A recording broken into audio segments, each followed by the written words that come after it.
n'abatazoba kihari baze bavuge bati votre passage reste vivant, kuko ingorane zo gupfa, ingorane gupfa nabi, gupfira abantu nabi, gupfira abantu nabi, gupfira abantu neza, gupfa neza utanze contribution mu muryango ku gihugu no gutuzi bukomeye cyane. Izina ry'iwawe ntizimangane mu muryango wawe, bimenyekane neza yuko wakoze ukorera igihugu ugakorera n'umuryango, bakazovuga bati vy'ukuri iyo naka abakihari no munsi tuba tuze ku ntambwe ikomeye cyane, bakaba binovora votre passage mu gihugu cy'u Burundi. Tunganya rero iherezo ryawe, iherezo ryiza. Tuba twatanguye nabi niko bimeze, ngo ingorane zo gutangura nabi, ingorane no guheza nabi, duheze neza. Uriko urakora iki wa Murundi we, uri ngaha kura ngo ugire iherezo ryiza aho uherereye, iherezo ryiza ku gihugu cawe, iherezo ryiza ku muryango wawe. Nico kibazo ndagusigiye. Murakoze.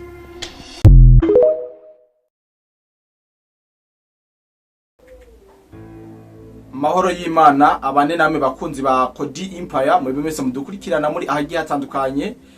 Reka mu nkundire ndabaramutse ndabahe nikaze muri kino kiganiro cacu cy'uno mugoroba kugenekerezo rya 8 ruhesho no mwaka turimo. Nubabwiye ko turi itariki idasanzwe, itariki ntazibagirwa mu buzima bw'abarundi, aho ari itariki twaburiye ko wahoze arongoye igihugu cyacu cyiza cy'u Burundi, son excellence Pierre Nkurunziza. Hari kugenekerezo nk'iri niho uburundi bwakira inkuru y'incamugongo yuko takibarizwa ku isi y'abazima canke yamahamagawe n'Imana rugira byose yo mwijuru. Murabizi yuko imiti serupfu yaje semiti ntakora. Rero dukomeza kumwibuka ibyiza cyane yakoreye igihugu cy'u Burundi, turamuzirikana aho no babwiye neza yuko yadusigiye iragi y'ibintu byinshi bigiye bitandukanye. Abenshi miriko muragenda murabona mu byo yagiye aravuga cyangwa yagiye arashikiza. Rero nk'abarundi aracari mu mitima yacu, reka dukomeze tumwifurize iruhukiro ryiza, ndetse akomeze asabire abarundi no Burundi, kuko turabizi ahari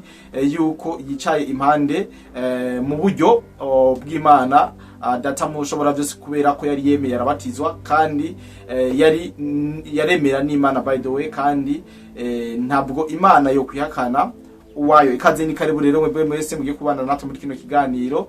Nizera yuko mukomeza kugira ibihe byiza muri kino kiganiro. Turaje twongeye tubajane ku mirongo y'urugamba, tubabwire kungene ibintu byifashe canke ukuntu ibintu bishushe ku mpande zigiye zitandukanye. Naganda babwire yuko mu kanya gaheze gato karangiye yuko igisikare cy'u Rwanda RDF gejeje kurasa mu bice bigiye bitandukanye muri Minembwe, ndetse gihitana ubuzima butari buke bw'abene igihugu basanzwe baba muri ibyo bice, nk'uko amakuru yacu yagiye arabitubwira. Tuje tubabwire kungene byageze, ndetse tubabwire n'ibice bagiye bararasamwo canke ibice byagiye biribasigwa n'iyo migwano n'ivyo bitero by'inyesha amaze guca u Rwanda kiyo kiragaba kubene igihugu. Ayandi makuru twe twashikirije muri Jiwejo tubabwira ibijanye n'abasikare ba twigwaneho bahanganye n'abasikare ba M23, birangira amwe mu ndongozi za twigwaneho bahakomerekeye. Ariko twe twababwiye neza yuko Sematama ivuga yuko yakomereze cyane, abariko bavuga ko yapfuye ntabwo ari byo, ariko afande Rugabo nawe biraboneka neza yuko yoba yahushijwe n'ivyo bitero, kubera ko ugerageje kumuraba ntabwo ameze neza. Hari video yashoboye kugaragaramo nubwo ingufu zitari nyinshi, mugabo biraboneka neza yuko yacitse kwicumu. Ikaze ni karibu uwakoze wamaze gukora subscribe, tubandanye twagura umuryango munini wa Kodi Empire, hama tubandanye tunabatohoriza byinshi byo biravuga ku mirongo y'urugamba. Najya mubona yuko abari byinshi muri kino ganiro. Ngiye kubabwira ukungene hariya mu Minembwe byifashe, ariko imbere yuko twinjira mu Minembwe biko birahaba, mu nkundire manza bacishemo ka video gato ku mufatanya bikorwa asanzwe asafirisha abarundi mu gihugu cha Dubai, ndetse bagashikata kibazo na kimwe, ndetse bakanashikira no kubuzi ibintu byose byamaze gutunganywa, bagashikayo ibintu byose yamaze kubitunganya ata kibazo na kimwe gihari. Rero twese nk'abarundi murabizi neza yuko amaronderero yo hanze y'igihugu bituma uzana amafaranga y'amadovize ugateza imbere umuryango wawe n'igihugu cyawe. Manzo kureka ka video gato, hama ndaje ndababwira kumwe ku mirongo y'urugamba byifashe. Woba wifuza kuja korera hanze y'igihugu na cyane cyane Dubai? Hariho benshi tumaze kwifashamo. Akabijya kacu tubafasha kuronka visa byoroshe no kubaronkera ubuzi tubaronkera no gukurikira ubwubatsi construction, ubushoferi driving, gushikana ibintu ku mukiriya delivering, gukora mu bubiko bunini bw'amasosiyete warehouse, gucungera ingo amasosiyete n'ibindi abo twita aba security. Hejuru y'ibyo tubafasha kuronka visa byihuse kandi ku kabeyi katavuna. Dusange muri mairie de la ville bureau numéro 6 canke mutwakure kuri plus 971 50 88 13 005 canke plus 257 79 90 29 73. Kuronka akazi hanze y'igihugu biroroshe cane, hasigaye amahitamo yawe.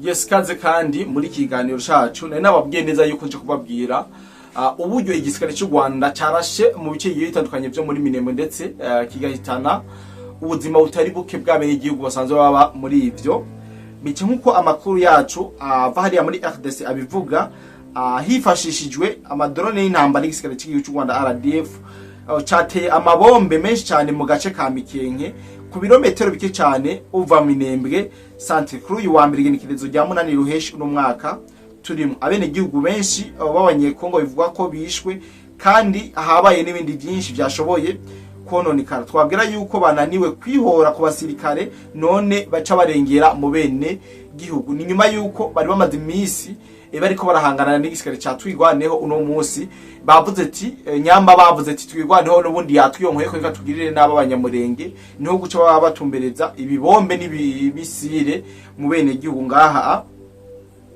mu Minembwe. Drone z'intambara z'igihugu cy'u Rwanda zivuga ko zaciye mu Rwanda Goma na Bukavu zifashijwe n'abasirikare b'abafaransa, ariko ikibabaje nuko igisirikare cyo mu kirere cya Kongo kitashoboye kwitabara mu gihe gikwiye kugira ngo gitabare abanyamurenge basanzwe baba muri ivyo bice. Ni kubera ko ikirere cya Kongo kiguma gifunguye ku ndege na drone z'igihugu cy'u Rwanda, biboneka neza yuko igihugu cy'u Rwanda zishobora kuba gifise ububasha ku bugenzuzi bw'ikirere ngaho muri leta iharanira demokarasi ya Kongo, kubera ko ikoranabuhanga canke ubuhinga ariko arakoresha bw'abafaransa nubabwira yuko ari ubuhinga budasanzwe na bukebuke. N'ingabo z'ubufaransa ziguma zikoreshwa kugira ngo zishobore kwica igitigiri cyinshi cy'abanyekongo canke abene igihugu b'abakongomani. Biboneka neza ko igihugu cy'ubufaransa cyama gikorana cyane n'izi nkozi z'ibibi mu guhungabanya ndetse no kwica abene igihugu b'abakongomani nkuko mubandanya muriko murabibona. Rero bombardement yabaye sevre nta kinyoma kirimo, yahitanye abene igihugu batari bake b'abanyamurenge, ndetse amakuru avuga neza yuko hariho n'ibirindiro canke amwe mu maposition ya FARDC yashoboye kuraswa ko n'izinyeshamba z'igihugu cy'u Rwanda canke n'aya madrone y'igihugu cy'u Rwanda. Abene igihugu bari muri ubwo bice baravuga yuko abatari bake bahagira ibibazo, ibitari bike navyo birahononekarira muri iyo bombardement yabaye kuri no munsi, nubwo FARDC itarose uburyo bwo kugira ngo ishobore kuyihagarika. Mwari benshi biriko muradusaba ano makuru canke ino nkuru uko bimeze, ariko ndibaza mwamaze kumenya ukuri kw'ingene ibintu bimeze hariya muri territoire ya Fizi mu Minembwe. Nubabwira neza yuko iyindi migwano ikomeye iriko iraba hagati y'isaha 7 kugera isaha 11 z'umugoroba hari ahitwa muri Mudaka ku murongo bita Butuza na Ruduhu, aho abagwanyi ba Wazalendo bavuga yuko basubije inyuma abagwanyi ba M23 kandi babateje igihombo gikomeye cyane kugeza ubu. Bavuga ko akarere kari mu maboko ya Wazalendo. Aha ni muri Mudaka aho inyeshamba z'igihugu cy'u Rwanda zazinduye zigaba ibitero entre y'igihe cy'isaha 4 n'igihe cy'isaha 11 imigwano yari kiba ku indiro vya Wazalendo, ariko Wazalendo irigamba kuba yasubije inyuma bino bitero by'inyeshamba z'igihugu cy'u Rwanda. Ahandi makuru tubabwira ni muri Mikenke iri mu ntara ya Itombwe muri Sud Kivu. Ni agace gafise abene igihugu benshi cyane kandi kari munsi y'ubugenzuzi bwa FARDC. Bivuga yuko naho hari gisasu cyaturitse ku murango, maze amakuru ya mbere avuga ko hari abantu benshi naho bahasize ubuzima hamwe n'amazu n'amatungo byahatikiriye. Ndavuga amatungo y'inka. Ivyo biharuro ntibiramenyekana neza kubera ko bitaremezwa n'inzego zigenga canke inzego zibijejwe ngaho muri iyo micungara muga urumva neza yuko abene igihugu ndetse n'inka bashoboye kuhasiga ubuzima. Rero ico gitero cyo muri Mikenke cabaye kuri wa munani ruheshi ahitwa muri Mikenke muri Sud Kivu, aho igitero caturutse mu kirere. Amakuru avaho avuga yuko ico gitero bamwe bavuga yuko cakozwe na drone y'igisirikare cy'u Rwanda RDF, kikaza gikoreshejwe n'abasikare b'igihugu b'abafaransa. Ibitwe twatanga kubibabwira muri kino kiganiro. Rero murumva neza yuko ibice bitari bike biraberamwe imigwano kandi idasanzwe. Ndiko ndagerageza kubabwira rezime kugira ngo mushobore kumenya uko ibintu vyifashe ku mirongo y'urugamba. Mu nkundiye duhurire muri Nord Kivu aho bitwa muri Ihura, aho koloneli Kazarama yagarutse ku rubuga. Ukongera kuboneka kwa koloneli Kazarama mu karere ka Ihura kwerekana yuko ubuyobozi bwa M23 buriko burasubiza imbere abakera babwo bafise uburambe kugira ngo bafashe gucungera uturere twafashwe. Ndibaza muri mazi imisi nko murabona inyeshamba z'u Rwanda ziko ziratakaza ndetse zinakubitwa mu buryo budasanzwe, ariko biriko bigaragara neza yuko M23 iko iragarukana bamwe mu bahoze muri M23 bafise uburambe na experience mu bijanye n'imigwano. Mubona neza yuko bariko baragarukana ku mirongo y'urugamba nka uyu koloneli Kazarama yagarutse ku rubuga rw'imigwano nkuko amakuru yacu ava hariya mu bice bigiye bitandukanye byafashwe n'izinyeshamba, ariko arabivuga bivugwa neza yuko General Sultani Makenga nubwo bariko baramwitirira tuzi neza yuko atagihari, yohereje koloneli Kazamara muri Ihura muri teritware ya Warikari kugira ngo ahumurize abene igihugu bavuga yuko bahora bakorerwa ububisha n'umugwa FDLR gukinga inzira y'abagwanyi no gukinga inzira y'abagwanyi ba Wazalendo. Intumbere twabwira neza yuko ari pinga ariho uriko urashigwa ku bice vya Mpengera Minjenje, werekana ko ubuyobozi bwa AFC M23 bushaka gukomeza kugenzura inzira zose zija muri pinga. Igisagara gifise akamaro kanini mu kugenzura teritware y'abakari ibijanye na pinga toreba bw'inshuro nyinshi, ariko kugira utuvugana M23 ntabwo irafata ino centre ya pinga na gace gafise ububasha ndetse n'ubutunzi bwinshi cyane.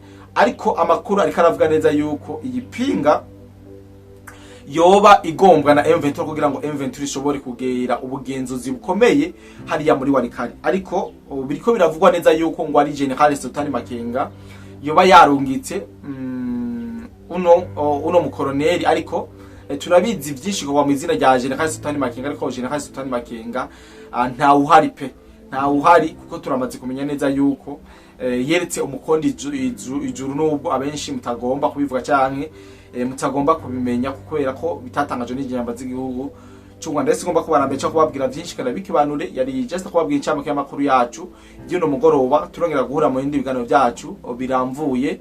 Bye bye.